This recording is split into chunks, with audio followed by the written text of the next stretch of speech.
Assalamualaikum warahmatullahi wabarakatuh. Izinkan kembali kami dari tim Hayu Maca untuk meneruskan metode membaca Hayu Maca di video part 2. Pada kesempatan ini kami ingin mencoba menyampaikan hal-hal yang ada kaitannya dengan metode Hayu Maca. Bisa dikatakan perbedaan dengan metode yang lain atau memang persamaan bisa juga dengan metode-metode yang ada sebelum Hayu Maca lahir. Yang pertama adalah di metode Hayu Maca, anak belajar membaca sekaligus belajar bahasa. Kenapa? Karena di buku Hayu Maca ini, anak akan menemukan 171 kosakata dan 47 kalimat. Bedanya dengan metode yang lain, 171 kosakata ini semuanya bermakna. Dan kalimat-kalimatnya pun disusun berdasarkan perkembangan pemikiran anak, kalimat-kalimat sederhana. Sebagai ilustrasi, kami hadirkan 3 buah kata. Yang pertama adalah kata buku, kedua adalah kata baki, ketiga adalah kata buki.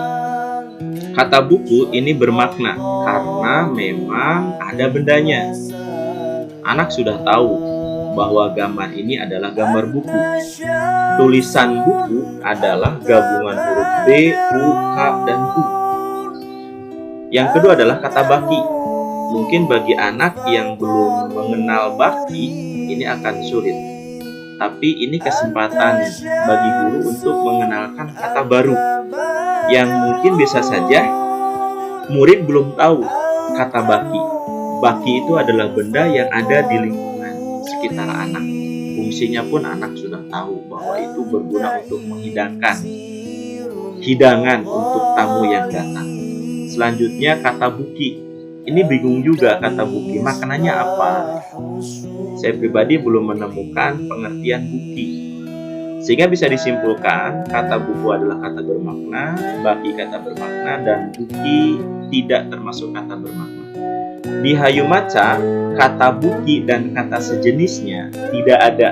Kata-kata yang tidak ada maknanya tidak dihadirkan di buku maca. Itu adalah prinsip yang pertama.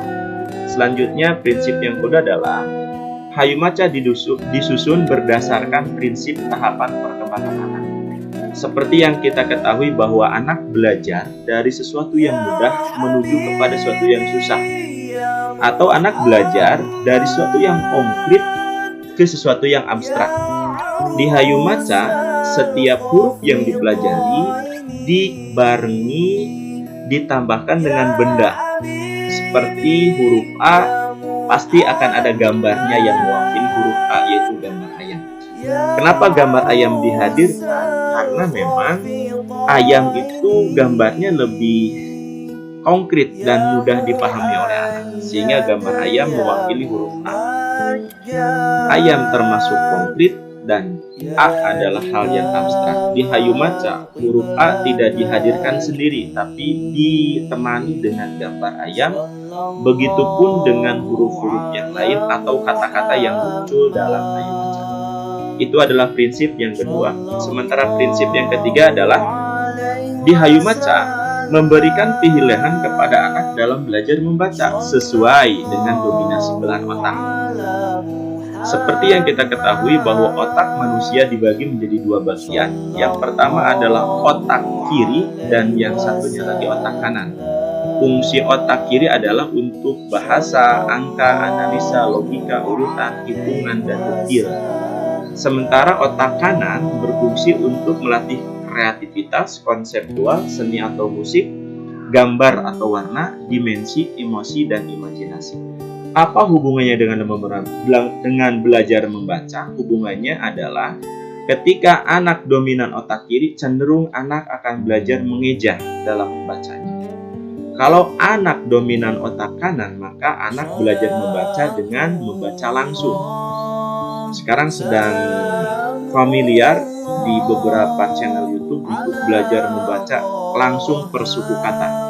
Di Hayu Maca dua metode ini dihadirkan dalam satu frame yang bisa digunakan oleh guru.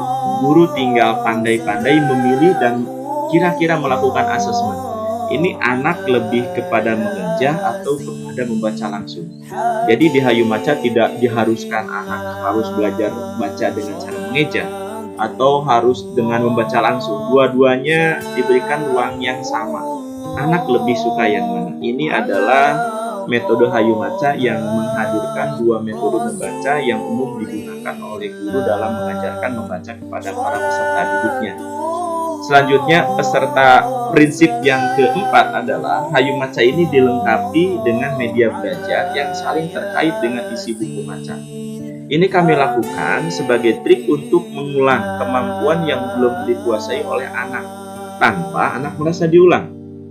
Saya punya pengalaman ketika ngajarin anak baca dengan menggunakan salah satu metode. Di halaman sekian, anak itu mengulang sampai 3 hari, 4 hari. Dan ketika dicoba untuk dibalikan ke halaman yang lebih rendah, anak menunjukkan reaksi yang tidak antusias. Anak tidak mau belajar membaca lagi. Di Hayumaca ini akan diminimalisir karena kami menyusun sebuah media pembelajaran. Seperti apa media itu? Yang pertama adalah kami membuat poster yang harus ditempel di ruangan kelas atau di tempat-tempat yang sering terlihat oleh anak. Poster ini ukurannya lebih besar. Kenapa? Karena biar bisa dilihat dengan jarak jauh dan gambar dan huruf dihadirkan bersamaan. Selanjutnya pada media yang kedua, kami menyediakan kartu huruf A sampai Z.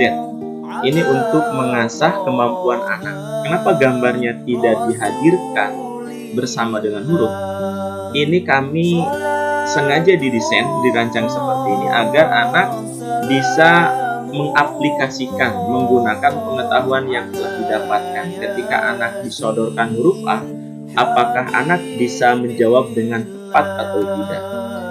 Kartu ini dihadirkan gambarnya di belakang. Kenapa? Karena ketika anak menjawab A dan anak sudah punya pengetahuan bahwa huruf A itu gambarnya ayam, huruf B adalah gambarnya bebek, guru tinggal membalikan kartu kepada anak. Ketika anak sudah menjawab A, kalau gambarnya ayam berarti jawaban kamu benar. Kita menyampaikan itu kepada anak. Dan kita buka, anak melihat langsung gambarnya apa, dan ketika anak melihat gambarnya ayam, ya alhamdulillah anak akan sangat senang. Sementara ketika anak menjawab huruf itu adalah huruf B, dan persamaan huruf B itu bebek, tapi ternyata ketika dibuka gambarnya gambar ayam, anak akan menentukan bahwa dia harus belajar lagi, karena memang jawabannya masih belum tepat. Jadi anak akan melakukan yang namanya trial and error. Dia akan belajar dari pengalamannya. Ini adalah media kartu yang kedua yang kami siapkan. Yang ketiga adalah media kartu per kata. Di sini ada kata buku, madu, meja, baju, tisu gigi, dan kata-kata yang jumlahnya 171 kata. Ini kami desain, kami rancang, B sama U disatukan warnanya, K sama U disatukan warnanya. Kenapa? Karena kami mengasumsikan anak akan mudah paham bahwa B sama U itu digabung. Dibacanya bukan BU, tapi dibacanya BU. Makanya di bawahnya ada garis yang menandakan bahwa itu adalah digabung. Dibacanya tidak terpisah. Ini juga di bagian belakangnya disediakan gambar yang mewakili ketika anak sudah membaca buku, baik itu dibaca langsung atau diejak, kita tinggal balikan lagi kartu itu.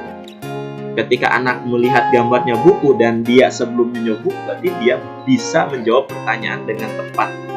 Ini akan menimbulkan suatu pengalaman yang lebih bermakna bagi anak.